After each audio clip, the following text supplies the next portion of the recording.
Hello! We finally have the tools for showing that various structures are non-standard models of WS1S. In this video, I'd like to start out by showing that kind of the simplest thing that we could expect gives us a non-standard model. In particular, the first order part is going to be an arbitrary woozle, and then the second order part is going to be the set of piecewise periodic sets on that first order part. This is kind of the smallest thing that we could hope for in the case of the second order part, because we know that the piecewise periodic sets have to be in the second order part. We don't actually need anything else to have a complete non-standard model.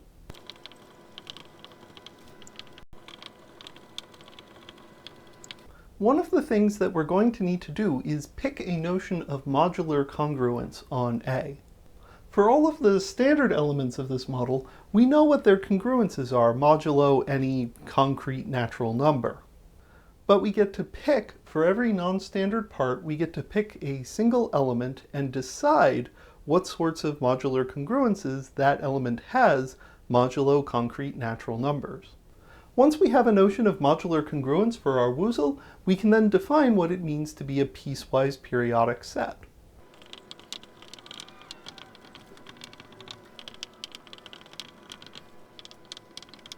To define a piecewise periodic set, we pick a finite sequence of elements of our woozle, and they're going to define a bunch of intervals as part of that woozle. And on each of those intervals, we say that an element in that interval is in the original set if it has a particular remainder modulo a particular number. So we'll say that an element in this interval, we don't actually need to be that careful with how we handle endpoints if we're willing to just add in a bunch of extra endpoint elements, maybe one before x2 and one after x2 to make sure that x2 is being handled the way that we want it to be. But if we have an element in this interval, then it's in the set if its remainder modulo the period of this set. It falls into some set of acceptable remainders, and it's not in the set if not. And then this interval will have its own periodicity and its own set of acceptable remainders, and then the next interval will have its own periodicity and its own set of acceptable remainders, and so on and so forth until we reach the end. Again, you can prove that these sorts of sets must be in our non-standard models, because we can say that for every x1 through xn, there is a set that has exactly this behavior. And since that's true of the standard model, it has to be true of the non-standard models as well, even when some of these x's might be non-standard elements of our woozle. So let's prove that we do in fact get non-standard models when this is our first order part and this is our second order part. The first thing that we have to check is that our notions of less than or equal to agree. We have two notions, one in terms of downwards closed set, and then our woozle has its own notion of less than or equal to built in. This is fairly easy to check. You simply need to check that if we have a set of this form that is downwards closed, then it necessarily looks like the interval from 0 to x for some x. That is, all elements that are less than or equal to x using the notion of less than or equal to from our structure. And you can easily check that every set that looks like this is in fact downwards closed. And that allows us to check off the entirety of our axiom 1, because axiom 1 just said that the first order part was a woozle under the appropriate notion of less than or equal to. We need to check the different parts of axiom 2 a little bit more carefully. At the very least, extensionality is completely free. Because these second order elements are sets, they obey extensionality. They are defined by their elements. Two sets are equal if and only if they have the same elements. One can easily check that singletons are piecewise periodic sets. Things finally get interesting when we talk about closure under union. Suppose that we have two piecewise periodic sets. Now the endpoints of the periodic pieces don't necessarily have to line up with each other in any sort of reasonable way. If we have two sets with different endpoints for the periodic bits, we need to subdivide those periodic bits so that they do have common endpoints. For our first set, we can subdivide the interval from x2 to x3 into the interval from x2 to y2, and the interval from y2 to y3, and the interval from y3 to x3. We'll want to add in some extra intervals, one from y1 to x1 and one from x3 to y4, and just say that regardless of what the remainder of an element is, it's not going to be in the set. We apply the same sort of refinement process to our second set, dividing the subinterval from y1 to y2 into y1 to x1, x1 to x2, x2 to y2, and so on and so forth. And now we have two sets where the endpoints of their periodic pieces agree with each other. And then you just have to check on each of these pieces when we take the union of some sort of periodic behavior in our first set with some sort of periodic behavior in our second set, we wind up getting some periodic behavior. The argument for set subtraction is identical. We're just applying a slightly different operation to combine this periodic behavior on this piece of our first set with the periodic behavior on this piece for our second set. Finally, we have the axiom that every non-empty set has a maximum. We just look at the largest piece of a particular set that actually has elements in it, and then we simply count down from the upper end of that piece one whole period, and somewhere in there we're going to find the largest element of our set. So that checks off all of the pieces of axiom 2.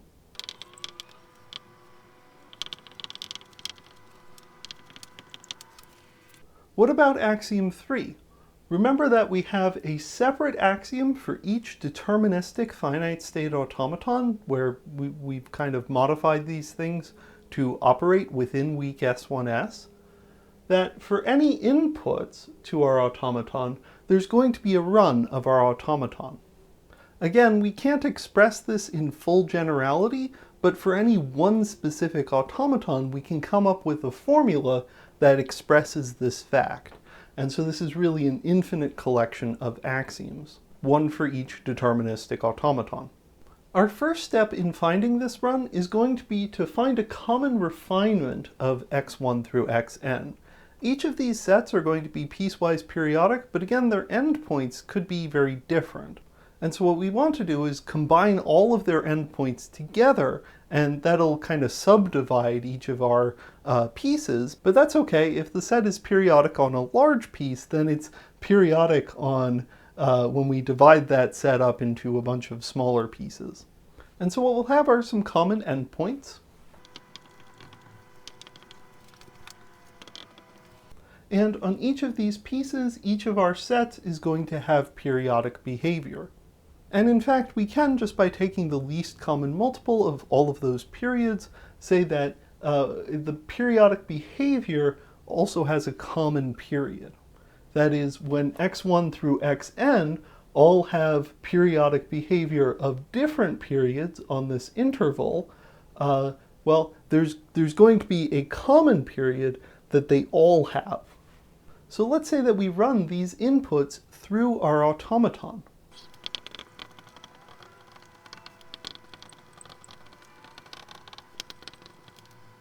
Here we're going to take advantage of the following fact, that given periodic input, a deterministic automaton will eventually enter a periodic behavior, right? The sequence of states, the run of the automaton, will eventually become periodic after finitely many steps to kind of get into that periodic behavior. To prove this, let's start by letting W represent one period's worth of inputs.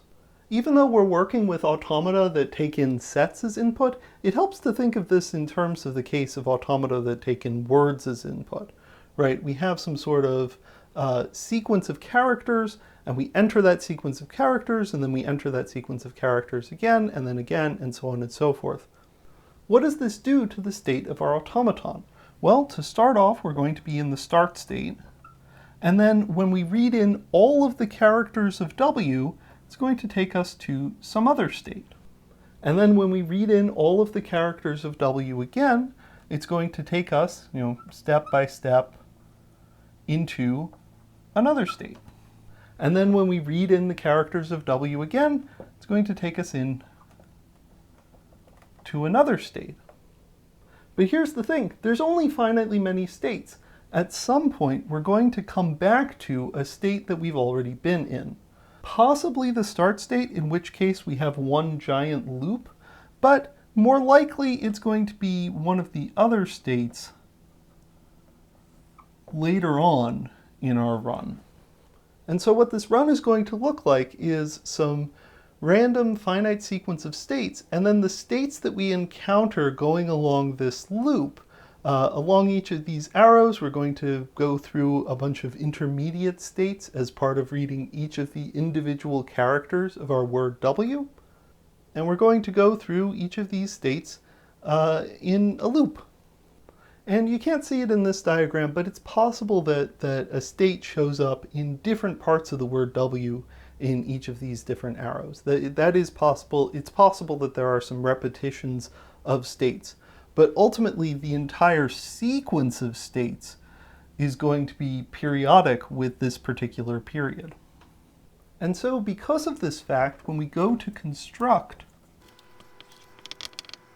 our run of this automaton, well, on each of these intervals, it's going to start off in some state, and then there's going to be like finitely many pieces as we try to get into our periodic behavior, reading in each of the characters of this input, and then eventually we're going to have some periodic behavior going up to the end of this interval here.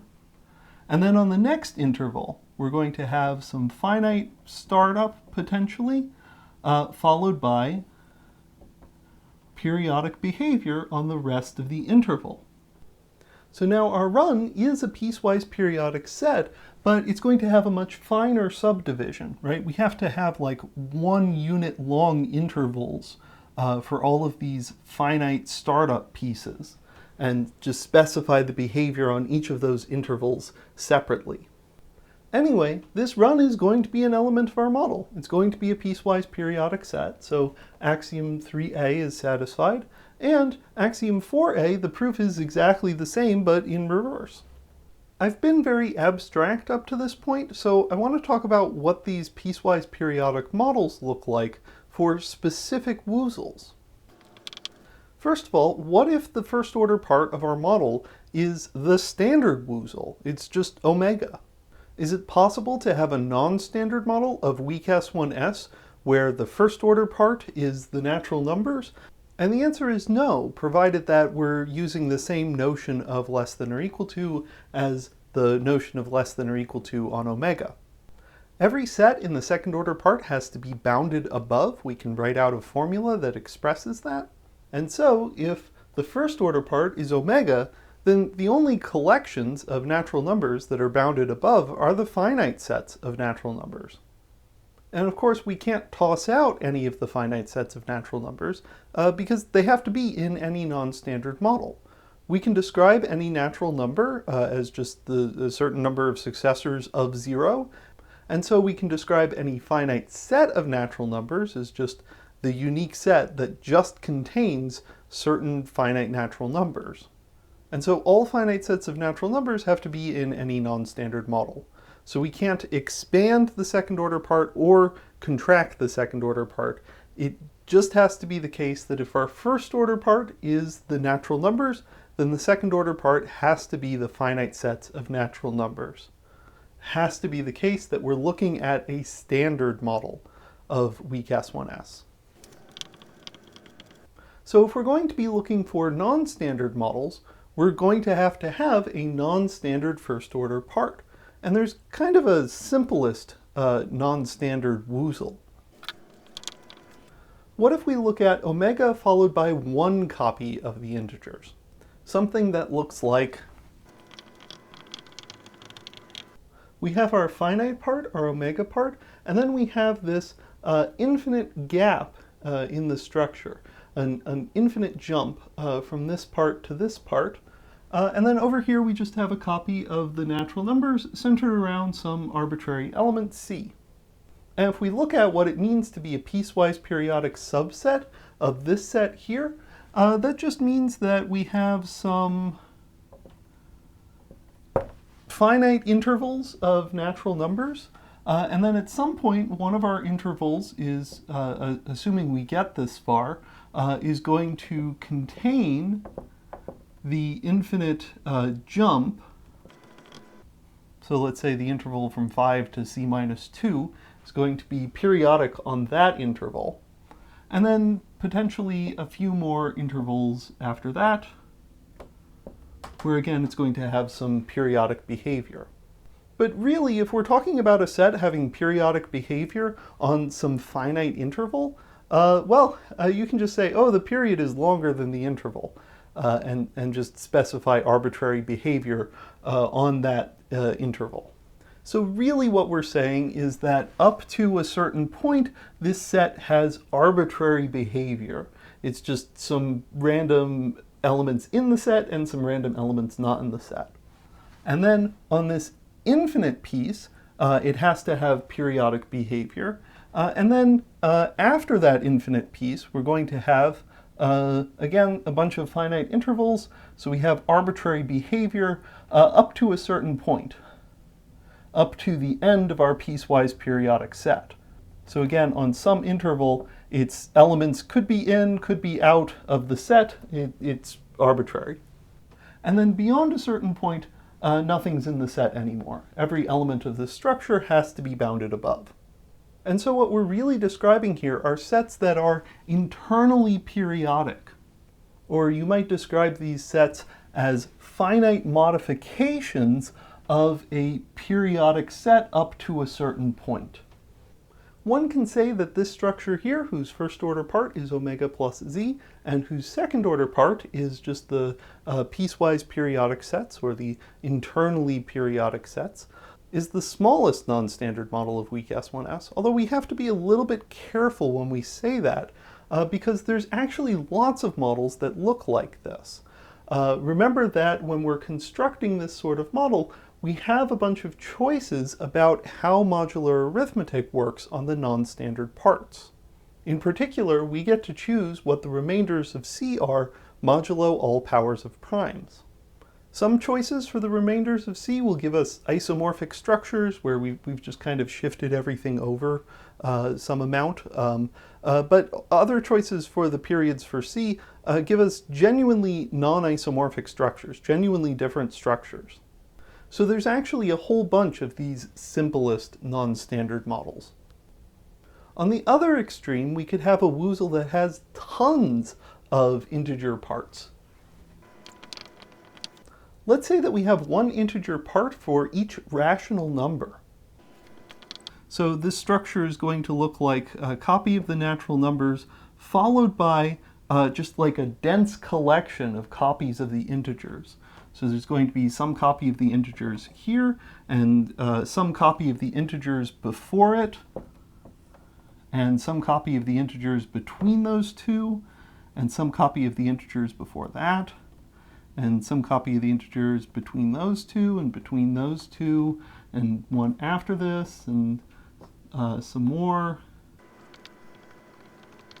Densely, we're going to have a dense collection of copies of the integers. And on each one of these copies of the integers, we get to specify how modular arithmetic works.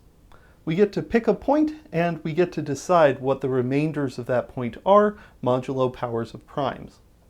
And the piecewise periodic sets on this structure are going to look like, well, just like before, we're going to have some sort of initial behavior on some initial part of the omega part. And again, those can be arbitrary. These are finite sets, and we're specifying periodic behavior on them, so it can just be whatever we want.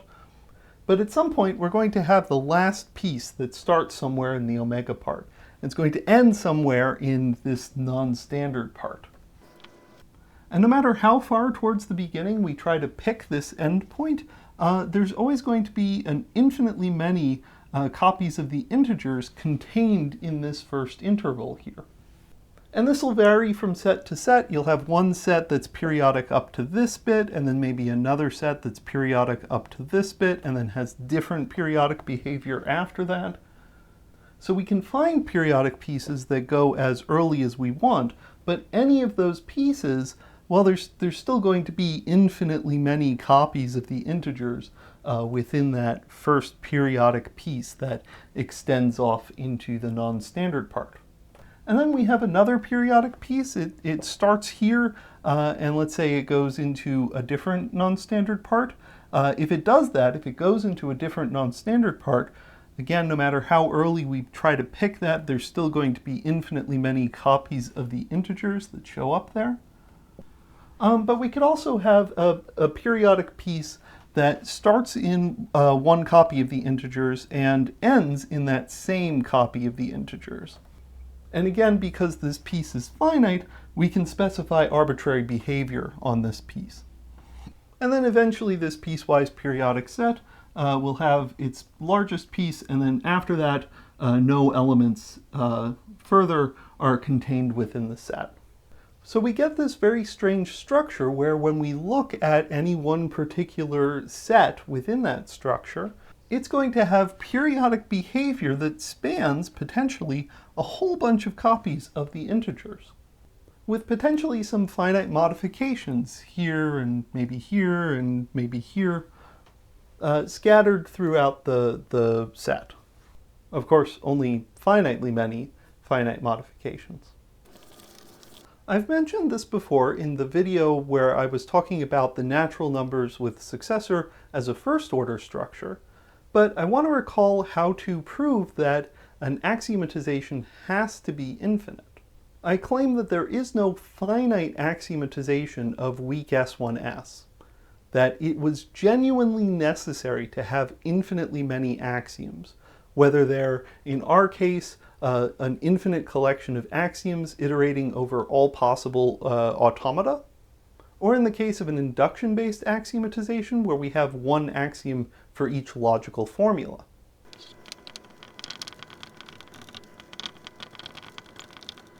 So in order to show that there's no finite axiomatization for your structure, first you need to find an infinite axiomatization of your structure, which we've done. And by carefully numbering these axioms, we can create a countable list of them. And now something really counterintuitive happens. You would think in order to rule out the possibility of a finite axiomatization that you'd somehow have to consider all possible potential finite axiomatizations, all possible collections of sentences that could be finite axiomatizations and show that they don't work. But actually, we can rule out the possibility of any finite axiomatization simply by considering this axiomatization that we've constructed. Somehow, the lack of a finite axiomatization is so essential that any infinite axiomatization is able to see that. What we need to do is, for every n, construct a model of the first n axioms, and it can model more axioms, but the model that we construct has to not be a model of all of the axioms. In order to do this proof, we're going to have to construct a bunch of non-models, things that almost look like they could be non-standard models of weak S1S, but which actually aren't non-standard models of weak S1S. Of course, if they were non-standard models of weak S1S, they would satisfy all of the axioms, but we want them to just satisfy all of the axioms up to a certain point. I'll show you how to do this in just a moment, but first I want to show you why this rules out the possibility of a finite axiomatization. Of course, our infinite collection AI is also an axiom system, and so, since B is true of our structure, we can prove B from all of the AI.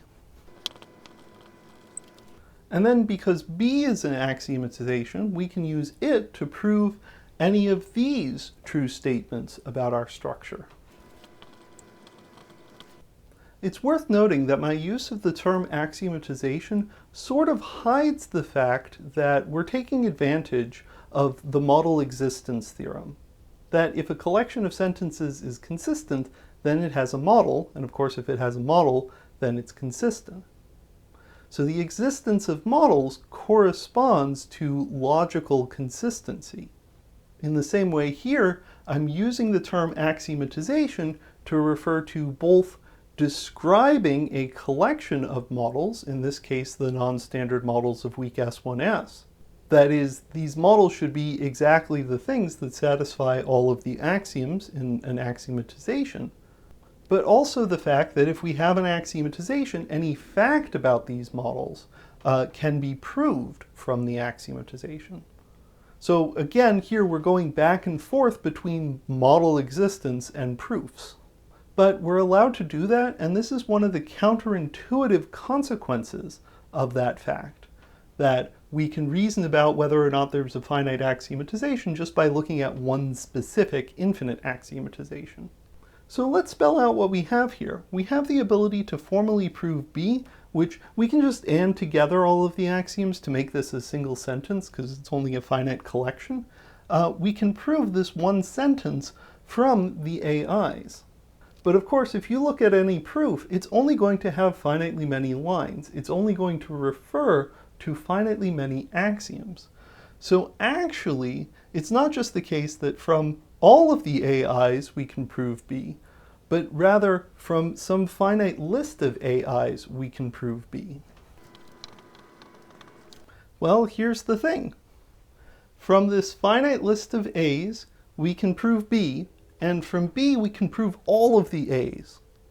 So actually, all of the A's have to follow from this finite list of A's.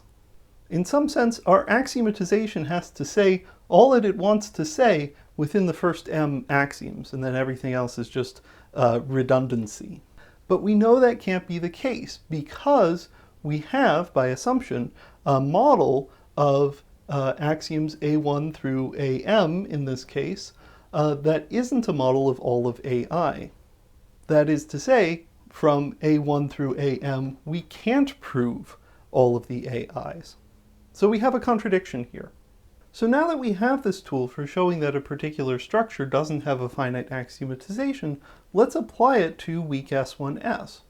In particular, we're going to be looking for a structure that's a model of the first n axioms, but not all of the axioms. And we're going to want to be able to do this for any n. And to do this, I'm going to want to start with a very simple non-standard model of weak S1S and get rid of some of its elements in order that it satisfy the first n axioms, but not all of the axioms. So first of all, let's be really tricky about how we order our axioms.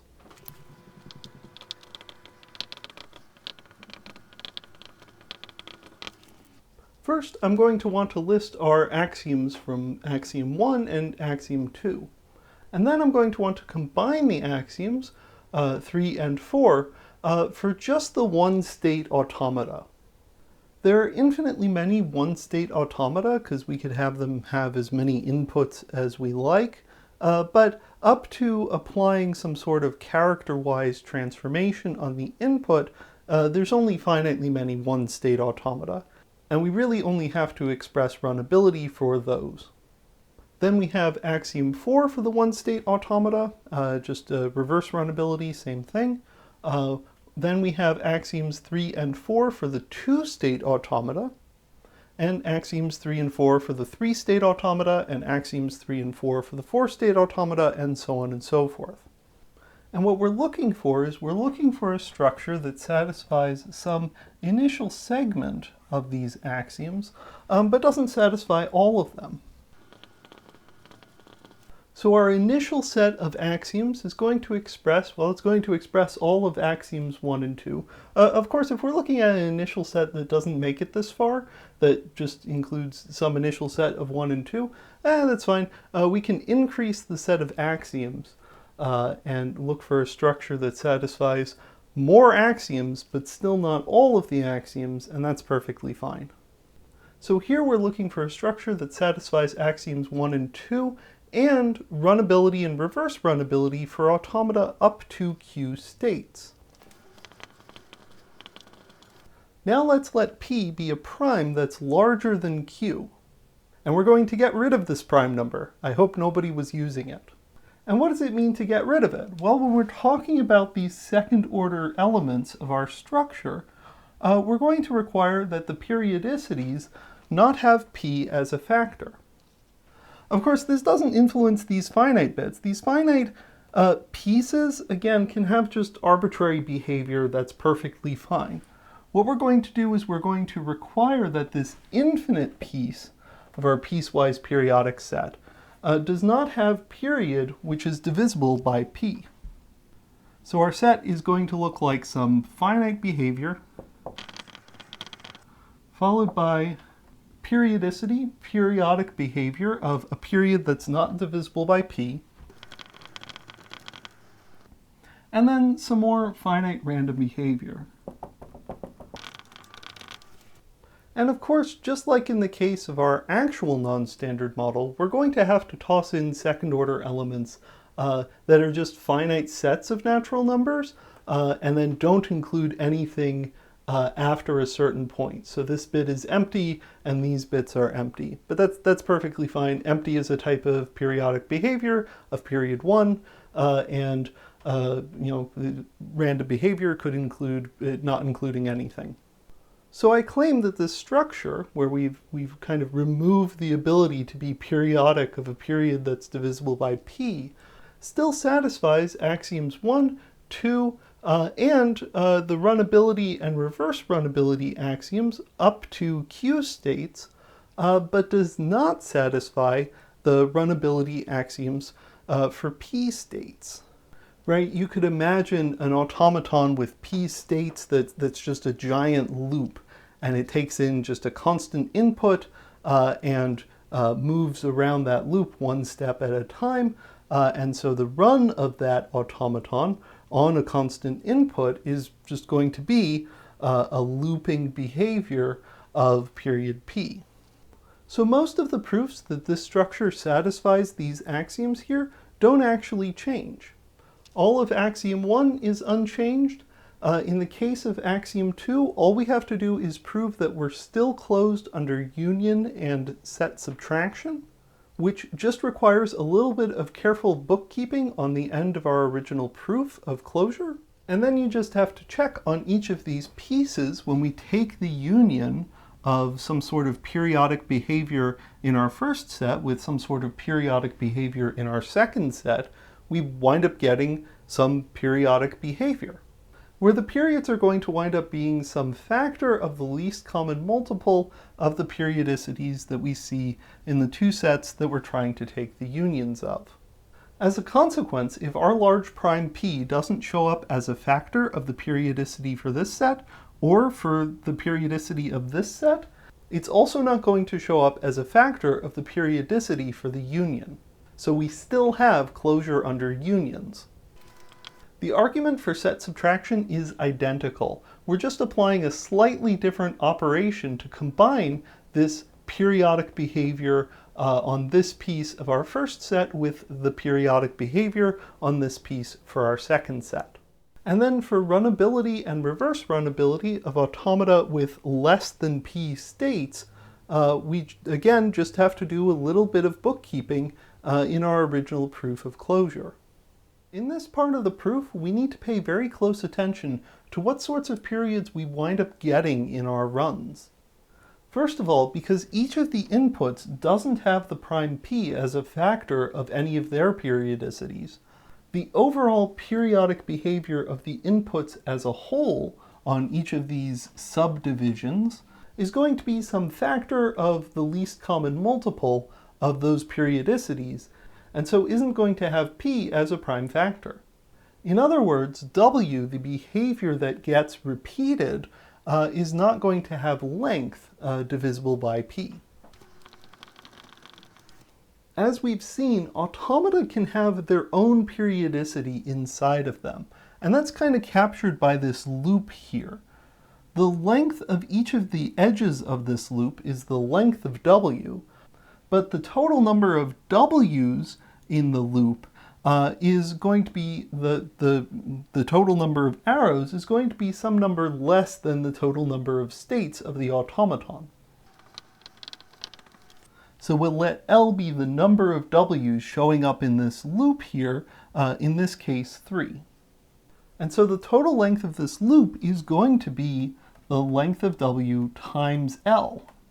It may be the fact that some states show up repeatedly along this loop in such a way that the periodicity here is actually just some factor of the total length of the loop. But either way, the periodicity of this periodic behavior here is going to be some factor of the length of W times L. Remember that the length of W is not divisible by P, and L, because L is less than or equal to the number of states of this automaton, and because we assumed that this automaton that we were working with had less than P states, this L also can't be divisible by P. And so the periodicity here is also not divisible by P.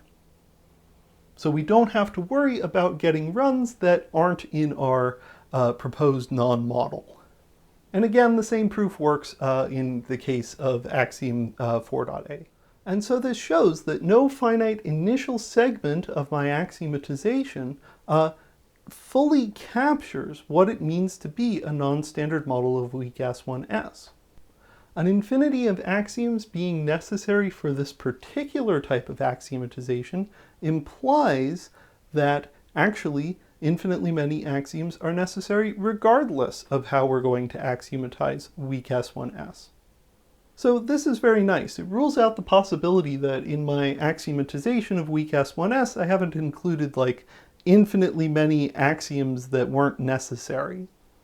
Of course, some of these axioms are unnecessary. Some of these axioms do have redundancy. Some of the runnability axioms can imply some of the original axioms 1 and 2.